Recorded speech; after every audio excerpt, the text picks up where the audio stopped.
जहाँ होता सत्यव्रत वहाँ बसता सुखधाम, दीन दुखी के कष्ट हरे श्री सत्यनारायण नाम। प्रेम से बोलिए सत्यनारायण भगवान की जय। सत्यनारायण भगवान की कथा केवल एक पूजा ही नहीं बल्कि एक अद्भुत आशीर्वाद है जो जीवन में सुख, शांति और समृद्धि लाती है। श्री सत्यनारायण भगवान की कथा के श्रवण से हर संकट, हर पाप का नाश होता है। आज सत्य, धर्म और भक्ति के इस महायज्ञ में हम सब एकत्र हुए हैं, तो आइए श्री सत्यनारायण भगवान की इस दिव्य कथा का आरंभ करते हैं। बोलिए गणपति भगवान की जय, श्री सत्यनारायण भगवान की जय। कथा से पहले हम सब भगवान सत्यनारायण का ध्यान करते हैं, जिनका स्वरूप शांति से पूर्ण है, जो शेषनाग पर शयन करते हैं और जिनकी नाभि में कमल है। वे देवताओं के ईश्वर हैं, जो समस्त संसार का आधार हैं, जो आकाश के समान असीमित हैं, जिनका रंग मेघ अर्थात बादलों के समान है और जिनका रूप शुभ है, जो श्री लक्ष्मी जी के पति हैं, जिनके नेत्र कमल के समान सुंदर हैं और जो योगियों के ध्यान में सदैव विराजमान रहते हैं। हम सब उन भगवान श्री विष्णु की वंदना करते हैं, जो संसार के सभी भयों का नाश करने वाले और समस्त लोगों के एकमात्र स्वामी हैं। प्रेम से बोलिए श्री सत्यनारायण भगवान की जय, श्री लक्ष्मी नारायण भगवान की जय। पौराणिक कथा के अनुसार एक समय नैमिषारण्य तीर्थ में शौनक आदि 88,000 ऋषियों ने श्री सूत जी से कहा, हे प्रभु, इस कलयुग में वेद विद्या रहित मनुष्यों को प्रभु भक्ति किस प्रकार मिलेगी और उनका उद्धार कैसे होगा? हे मुनिश्रेष्ठ, कोई ऐसा तप कहिए जिससे थोड़े समय में पुण्य प्राप्त होवे और मनोवांछित फल मिले। ऐसी कथा को सुनने की हमारी इच्छा है। सर्वशास्त्र ज्ञाता श्री सूत जी बोले, हे वैष्णवों में पूज्य, आप सबने प्राणियों के हित की बात पूछी है। अब मैं उस श्रेष्ठ व्रत को आप लोगों से कहूँगा जिस व्रत को नारद जी ने श्री लक्ष्मी नारायण भगवान से पूछा था और लक्ष्मीपति ने मुनिश्रेष्ठ नारद जी से कहा था। सो ध्यान पूर्वक सुनो। एक समय योगीराज नारद जी दूसरों के हित की इच्छा से अनेक लोकों में घूमते हुए मृत्यु लोक में आ पहुंचे। यहाँ अनेक योनियों में जन्मे हुए प्रायः सभी मनुष्यों को अपने कर्मों के अनुसार अनेकों दुखों से पीड़ित देखकर सोचा कि किस यत्न के करने से निश्चय ही प्राणियों के दुखों का नाश हो सकेगा। ऐसा मन में सोचकर देवर्षि मुनि श्री विष्णु लोक को गए। वहाँ श्वेत वर्ण और 4 भुजाओं वाले देवों के ईश नारायण को देखकर, जिनके हाथों में शंख, चक्र, गदा और पद्म थे तथा वरमाला पहने हुए थे, स्तुति करने लगे। हे भगवान, आप अत्यंत शक्ति से संपन्न हैं। मन तथा वाणी भी आपको नहीं पा सकती। आपका आदि मध्य अंत भी नहीं है। आप निर्गुण स्वरूप, सृष्टि के आदिभूत और भक्तों के सभी दुखों को नष्ट करने वाले हो। आपको मेरा नमस्कार है। नारद जी से इस प्रकार की स्तुति सुनकर भगवान श्री विष्णु बोले, हे मुनिश्रेष्ठ, आपके मन में क्या है? आपका किस काम के लिए आगमन हुआ है? निसंकोच कहिए। तब नारद मुनि बोले, प्रभु, मृत्युलोक में सब मनुष्य जो अनेक योनियों में पैदा हुए हैं, अपने अपने कर्मों के द्वारा अनेक प्रकार के दुखों से दुखी हो रहे हैं। हे नाथ, यदि आप मुझ पर दया रखते हो तो बतलाइए कि उन मनुष्यों के सब दुख थोड़े से ही प्रयत्न से कैसे दूर हो सकते हैं?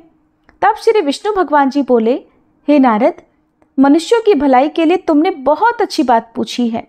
जिस काम के करने से मनुष्य मोह से छूट जाता है वह मैं कहता हूँ, सुनो। बहुत पुण्य देने वाला, स्वर्ग तथा मृत्युलोक दोनों में दुर्लभ एक अत्यंत उत्तम व्रत है।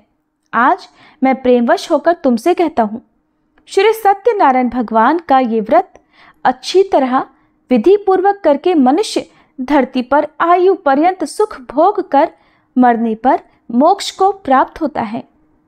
श्री भगवान के वचन सुनकर नारद मुनि बोले, हे भगवान, उस व्रत का फल क्या है? क्या विधान है? और किसने ये व्रत किया है और किस दिन यह व्रत करना चाहिए? विस्तार पूर्वक कहिए। भगवान विष्णु बोले, हे नारद, दुख, शोक आदि को दूर करने वाला, धन धान्य को बढ़ाने वाला, सौभाग्य तथा संतान को देने वाला यह व्रत सब स्थानों पर विजय करने वाला है। भक्ति और श्रद्धा के साथ किसी भी दिन मनुष्य श्री सत्यनारायण की प्रातःकाल के समय ब्राह्मणों और बंधुओं के साथ धर्मपरायण होकर पूजा करे। भक्ति भाव से नैवेद्य केले का फल, शहद, घी, दूध और गेहूं का आटा सवाया लेवे। गेहूं के अभाव में साठी का चूर्ण भी ले सकते हैं और सब पदार्थों को भगवान को अर्पण कर देवे तथा बंधुओं सहित ब्राह्मणों को भोजन करावे। पश्चात स्वयं भोजन करे। रात्रि में नृत्य, गीत आदि का आयोजन कर सत्यनारायण भगवान का ध्यान करते हुए समय बिताए। इस तरह व्रत करने पर मनुष्यों की इच्छा निश्चय पूरी होती है। विशेष रूप से कलिकाल में भूमि पर यही मोक्ष का सरल उपाय है। प्रेम से बोलिए श्री सत्यनारायण भगवान की जय। श्री सत्यनारायण व्रत कथा का प्रथम अध्याय संपूर्ण। दूसरा अध्याय। श्री सूत जी बोले, हे ऋषियों, जिसने पहले समय में इस व्रत को किया है उसका इतिहास कहता हूँ, ध्यान पूर्वक सुनो। सुंदर काशीपुरी नगरी में एक अत्यंत निर्धन ब्राह्मण रहता था। वह भूख और प्यास से बेचैन हुआ नित्य पृथ्वी पर घूमता था। ब्राह्मणों से प्रेम करने वाले भगवान ने ब्राह्मण को दुखी देखकर बूढ़े ब्राह्मण का रूप धरकर उसके पास जाकर आदरपूर्वक पूछा, हे विप्र, तुम नित्य दुखी होकर पृथ्वी पर क्यों घूमते हो?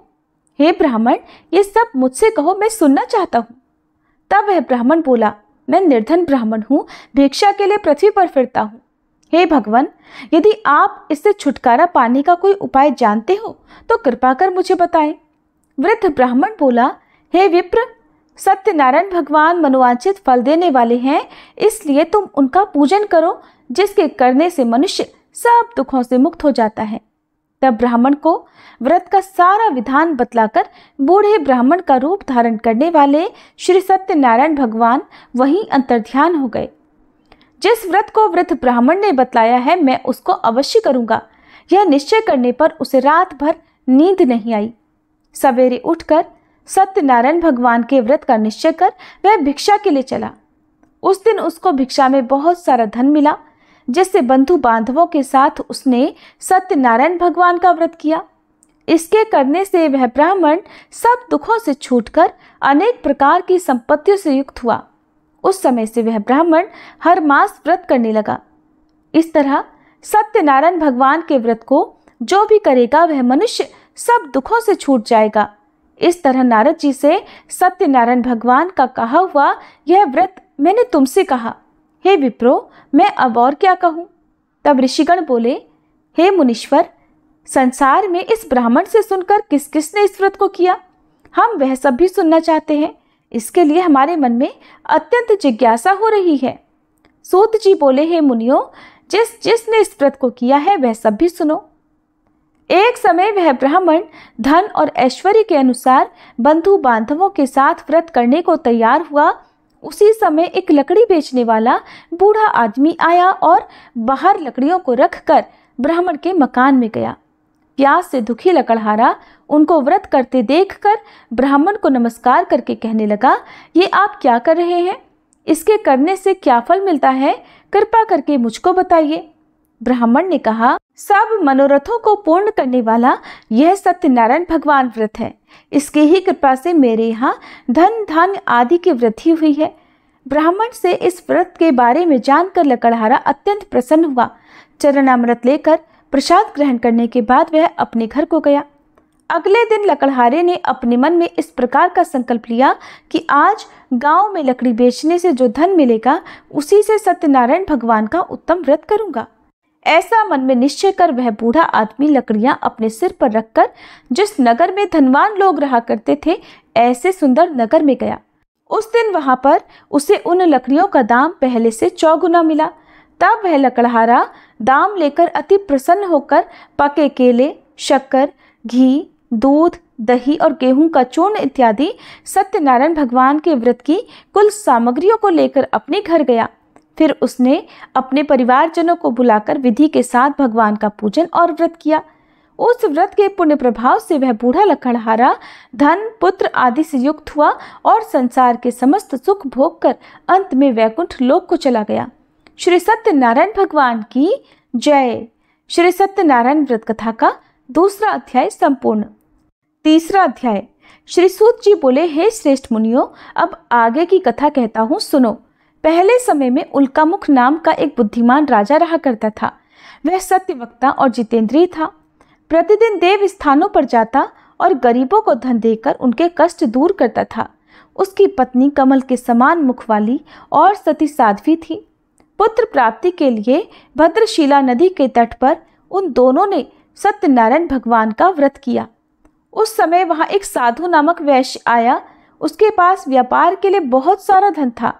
वह नाव को किनारे पर ठहराकर राजा के पास आ गया और राजा को व्रत करते देखकर विनय के साथ पूछने लगा, हे राजन, भक्ति युक्त चित्त से ये आप क्या कर रहे हैं? मेरी सुनने की इच्छा है, सो आप मुझे ये बताइए। तब राजा बोला, हे वैश्य, अपने बांधवों के साथ पुत्र आदि की प्राप्ति के लिए यह महाशक्तिवान सत्यनारायण भगवान का व्रत और पूजन में कर रहा हूँ। राजा के वचन सुनकर साधु आदर से बोला, हे राजन, मुझसे भी इसका सब विधान कहो। मैं भी आपके कहे अनुसार इस व्रत को अवश्य करूंगा। मेरी भी कोई संतान नहीं है और मुझे विश्वास है कि इस व्रत के करने से निश्चय ही मुझे संतान प्राप्ति होगी। तब राजा से सब विधान सुनकर व्यापार से निवृत्त होकर वह आनंद के साथ अपने घर को गया। साधु ने अपनी स्त्री को संतान देने वाले इस व्रत को सुनाया और प्रण किया कि जब मेरे यहाँ संतान होगी तब मैं इस व्रत को करूंगा।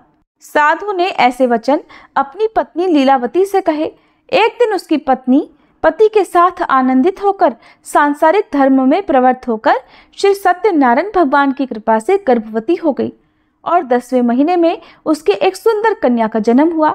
वह कन्या दिनों दिन इस तरह बढ़ने लगी जैसे शुक्ल पक्ष का चंद्रमा बढ़ता है। कन्या का नाम कलावती रखा गया। तब लीलावती ने मीठे शब्दों में अपने पति से कहा कि स्वामी, जो आपने संकल्प लिया था कि मैं संतान होने पर सत्यनारायण भगवान का व्रत करूंगा, अब आप उसे करिए। साधु बोला, हे प्रिय, इसके विवाह पर करूंगा। इस प्रकार अपनी पत्नी को आश्वासन देकर वह नगर को चला गया। अब कलावती अपने पिता के घर में रहकर बड़ी हो रही थी। एक दिन साधु ने जब नगर में सखियों के साथ अपनी पुत्री को देखा तो तुरंत दूत को बुलाकर कहा कि पुत्री के लिए कोई सुयोग्य वर देख कर लाओ। साधु की आज्ञा पाकर दूत कंचन नगर पहुंचा और वहां पर बहुत खोज कर, बहुत देखभाल कर कन्या के लिए सुयोग्य वणिक पुत्र को ले आया। उस सुयोग्य युवक को देखकर साधु ने अपने बंधु बांधवों सहित प्रसन्नचित होकर अपनी पुत्री का विवाह उसके साथ कर दिया, किंतु दुर्भाग्य से विवाह के समय भी वह उस व्रत को करना भूल गया। तब श्री सत्यनारायण भगवान क्रोधित हो गए और साधु को श्राप दे दिया कि तुम्हें दारुण दुख प्राप्त होगा। अपने कार्य में कुशल साधु वैश्य अपने जामाता सहित समुद्र के समीप स्थित रत्नपुर नगर में गया और वहां दोनों ससुर जमाई चंद्रकेतु राजा के उस नगर में व्यापार करने लगे। एक दिन भगवान सत्यनारायण की माया से प्रेरित कोई चोर राजा का धन चुराकर भागा जा रहा था, किंतु राजा के दूतों को आता देखकर चोर घबराकर भागते हुए धन को वहीं चुपचाप छोड़कर चले गए जहां वे ससुर और जमाई ठहरे हुए थे। जब दूतों ने उन साधु वैश्य के पास राजा के धन को रखा हुआ देखा तो वे उन्हीं को चोर समझकर दोनों को बांध कर ले गए और राजा के पास जाकर बोले, हे राजन, ये 2 चोर हम पकड़ कर लाए हैं, देखकर आज्ञा दीजिए। तब राजा की आज्ञा से उनको कठोर कारावास में डलवा दिया गया और उनका सब धन भी छीन लिया गया। सत्यनारायण भगवान के श्राप के कारण साधु वैश्य की पत्नी और पुत्री भी इधर घर में बहुत दुखी रहने लगी। उनके घर पर जो भी धन रखा था चोर चुरा कर ले गए। शारीरिक और मानसिक पीड़ा तथा भूख प्यास से अति दुखी होकर और अन्न की चिंता में कलावती एक दिन एक ब्राह्मण के घर गई। वहां उसने सत्यनारायण भगवान का व्रत होते देखा, फिर कथा सुनी और प्रसाद ग्रहण करके रात होने पर वह घर आई। तब उसकी माता ने कलावती से पूछा, हे पुत्री, तू अब तक कहाँ रही और तेरे मन में क्या है? कलावती कहने लगी, माते, मैंने एक ब्राह्मण के घर पर श्री सत्यनारायण भगवान का व्रत होते देखा है। कन्या के ऐसे वचन सुनकर लीलावती भगवान के पूजन की तैयारी करने लगी। लीलावती ने परिवार और बंधुओं सहित श्री सत्यनारायण भगवान का पूजन किया और वर मांगा कि मेरे पति और दामाद शीघ्र घर आ जाएं। साथ ही प्रार्थना की कि हम सबका अपराध क्षमा करो। सत्यनारायण भगवान इस व्रत से संतुष्ट हो गए और राजा चंद्रकेतु को स्वप्न में दर्शन देकर कहा, हे राजन, तुमने जिन दोनों वैश्यों को बंदी बना रखा है वे निर्दोष हैं, उन्हें प्रातः ही छोड़ दो और उनका सब धन जो तुमने ले लिया है उसे वापस लौटा दो, नहीं तो मैं तेरा धन, राज्य, पुत्र आदि सब नष्ट कर दूंगा। राजा से ऐसे वचन कहकर भगवान अंतर्ध्यान हो गए। प्रातःकाल राजा चंद्रकेतु ने सभा में अपना स्वप्न सुनाया। फिर दोनों वणिक पुत्रों को कैद से मुक्त कर सभा में बुलाया। दोनों ने आते ही राजा को नमस्कार किया। राजा मीठे वचनों से बोला, हे महानुभावों, तुम्हें दैववश ऐसा कठिन दुख प्राप्त हुआ है, अब तुम्हें कोई भय नहीं। ऐसा कहकर राजा ने उनको नए नए वस्त्र आभूषण पहनाए और उनका जितना धन लिया था उससे दोगुना धन देकर आदर सहित विदा कर दिया। तब वे दोनों वैश्य अपने घर को चल दिए। श्री सत्यनारायण भगवान की जय। श्री सत्यनारायण व्रत कथा का 3रा अध्याय संपूर्ण। 4था अध्याय। श्री सूत जी बोले, साधु बनिया मंगलाचरण कर और ब्राह्मणों को धन देकर अपने नगर के लिए चल पड़ा। साधु के कुछ दूर जाने पर इधर भगवान सत्यनारायण की उसकी सत्यता की परीक्षा लेने के विषय में जिज्ञासा हुई। तब वे एक दंडी का वेश बनाकर उस बनिए के सामने गए और पूछा, साधो, तुम्हारी नाव में क्या भरा है? तब धन के मद में चूर दोनों महाजनों ने अवहेलना पूर्वक हंसते हुए कहा, दंडी सन्यासी, क्यों पूछ रहे हो? क्या कुछ मुद्रा लेने की इच्छा है? हमारी नाव में तो लता और पत्ते आदि भरे हैं। उनकी ऐसी निष्ठुर वाणी सुनकर दंडी वेशधारी भगवान बोले, तुम्हारी बात सच हो जाए।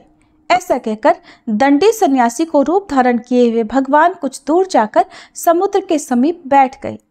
इधर दंडी के चले जाने पर नित्य क्रिया करने के बाद उतराई हुई यानी जल में ऊपर की ओर उठी हुई नौका को देखकर साधु अत्यंत आश्चर्य में पड़ गया और नाव में लता और पत्ते आदि देखकर मूर्छित होकर पृथ्वी पर गिर पड़ा। होश आने पर वणिकपुत्र चिंतित हो गया। तब उसके दामाद ने इस प्रकार कहा कि पिताजी, आप शोक क्यों करते हैं? दंडी ने श्राप दे दिया है। इस स्थिति में वे ही चाहें तो सब कुछ कर सकते हैं, इसमें संशय नहीं। अतः उन्हीं की शरण में हमको चलना चाहिए और वहीं मन की इच्छा पूर्ण होगी।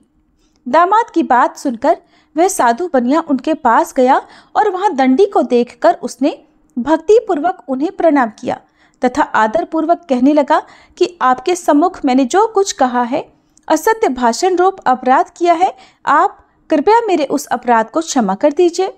ऐसा कहकर बार बार प्रणाम करके वह महान शोक से व्याकुल हो गया। दंडी ने उस बनिए को रोते हुए देखकर कहा, हे मूर्ख, रो मत, मेरी बात सुनो। मेरी पूजा से उदासीन होने के कारण तथा मेरी आज्ञा से ही तुमने बार बार दुख प्राप्त किया है। भगवान की ऐसी वाणी सुनकर वह उनकी स्तुति करने लगा। साधु ने कहा, हे प्रभु, ये आश्चर्य की बात है कि आपकी माया से मोहित होने के कारण ब्रह्मादि देवता भी आपके गुणों और रूपों को यथावत रूप से नहीं जान पाते। फिर मैं मूर्ख आपकी माया से मोहित होने के कारण भला कैसे जान सकता हूँ? प्रभु, आप मुझ पर कृपा कीजिए और मुझ पर प्रसन्न होइए।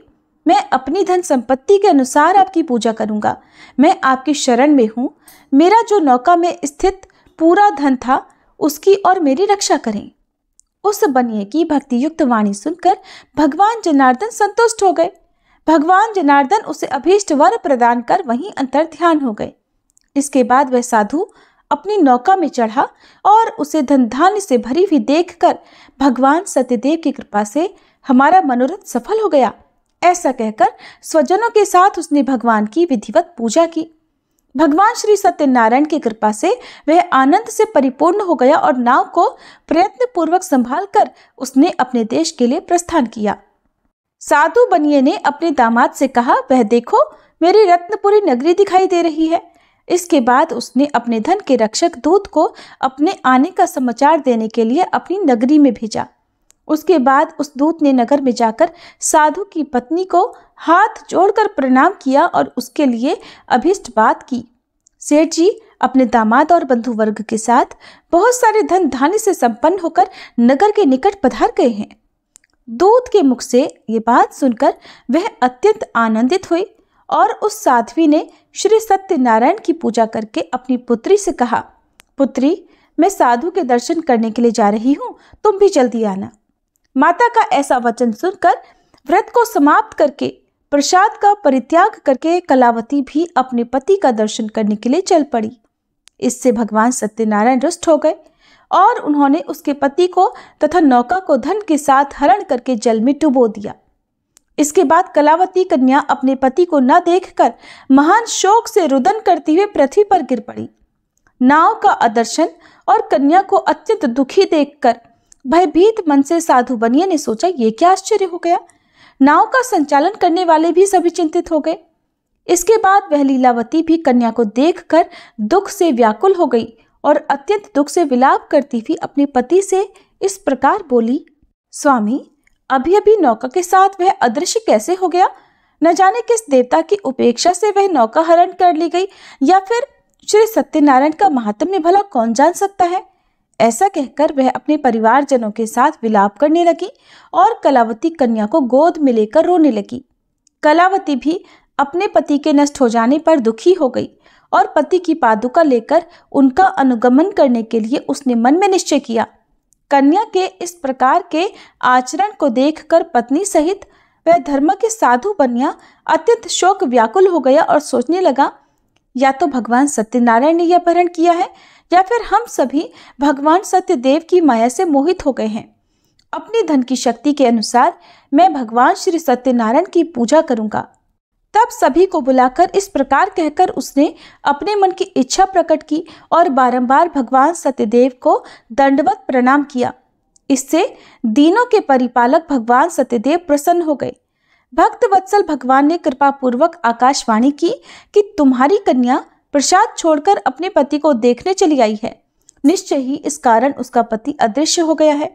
यदि घर जाकर यह प्रसाद ग्रहण करके वापस आए तो हे साधु बनिया, तुम्हारी पुत्री पति को प्राप्त करेगी, इसमें संशय नहीं।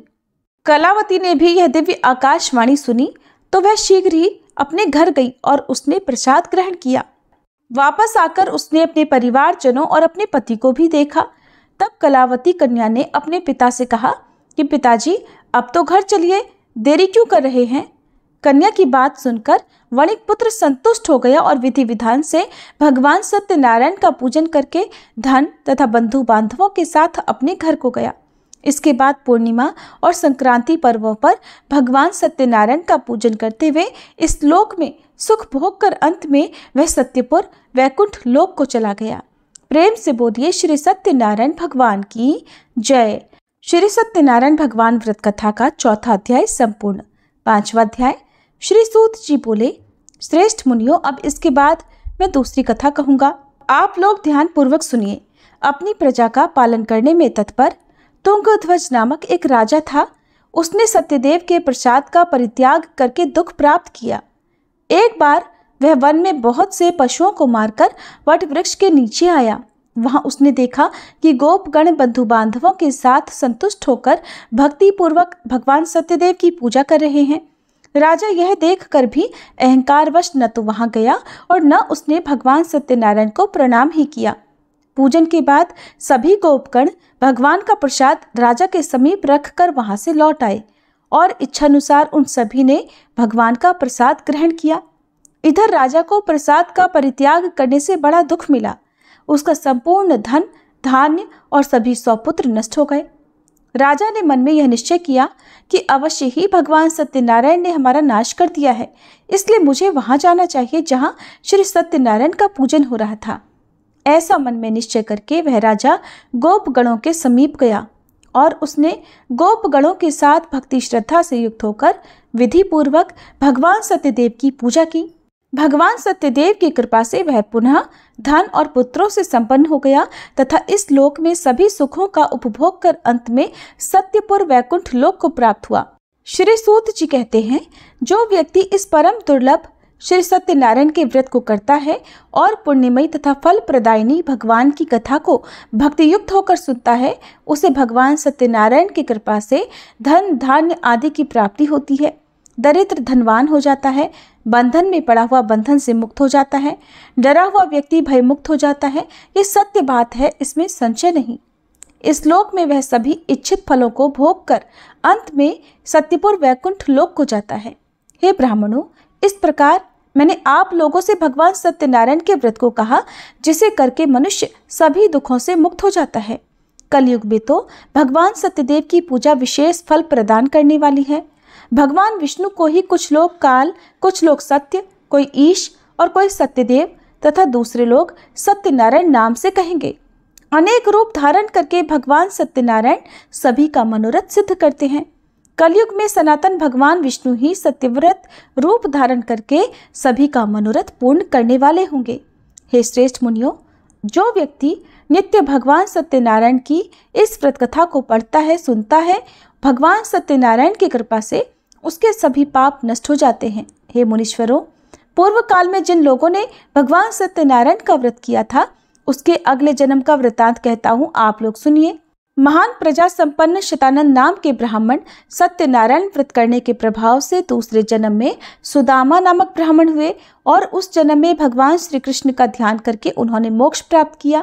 लकड़हारा भील गुहों का राजा हुआ और अगले जन्म में उसने भगवान श्री राम की सेवा करके मोक्ष प्राप्त किया। महाराज उल्कामुख दूसरे जन्म में राजा दशरथ हुए, जिन्होंने श्री रंगनाथ जी की पूजा करके अंत में वैकुंठ प्राप्त किया। इस प्रकार धार्मिक और सत्यव्रती साधु पिछले जन्म के सत्यव्रत के प्रभाव से अपने दूसरे जन्म में मोरध्वज नामक राजा हुआ। उसने आरे से चीरकर अपने पुत्र की आधी देह भगवान विष्णु को अर्पित कर मोक्ष प्राप्त किया। महाराज तुंगध्वज जन्मांतर में स्वयंभू मनु हुए और भगवत संबंधी संपूर्ण कार्यों का अनुष्ठान करके वैकुंठ लोक को प्राप्त हुए। जो गोपगण थे वे सब जन्मांतर में ब्रजमंडल में निवास करने वाले गोप हुए और सभी राक्षसों का संहार करके उन्होंने भी भगवान का शाश्वत धाम गोलोक प्राप्त किया। प्रेम से बोलिए श्री सत्यनारायण भगवान की जय, श्री लक्ष्मी नारायण भगवान की जय। श्री सत्यनारायण भगवान कथा का 5वां अध्याय संपूर्ण और इसी के साथ कथा समाप्त हुई।